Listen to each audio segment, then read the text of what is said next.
فرقہ اہل حدیث کے ایک بہت بڑے اسکالر شیخ زبیر علی زئی صاحب جز علی بن محمد الحمیری کے حاشیے میں تابعین کے اس فتوے پر کہ اکٹھی 3 طلاقیں واقع ہو جاتی ہیں اپنا فیصلہ سناتے ہوئے لکھتے ہیں کہ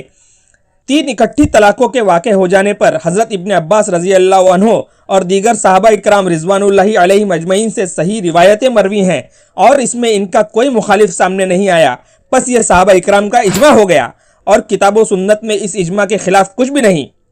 دوستو،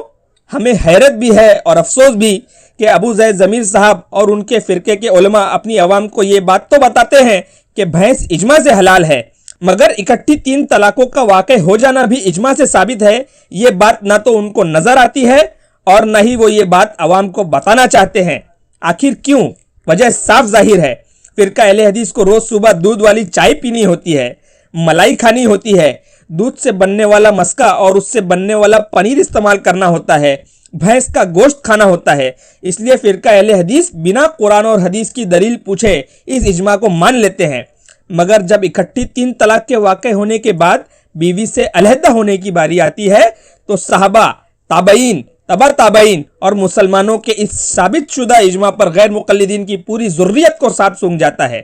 آخر یہ دوگلی پالیسی نہیں تو اور کیا ہے؟ اللہ ہمیں ایسی دوگلی پالیسی کرنے والوں سے بچائے، آمین۔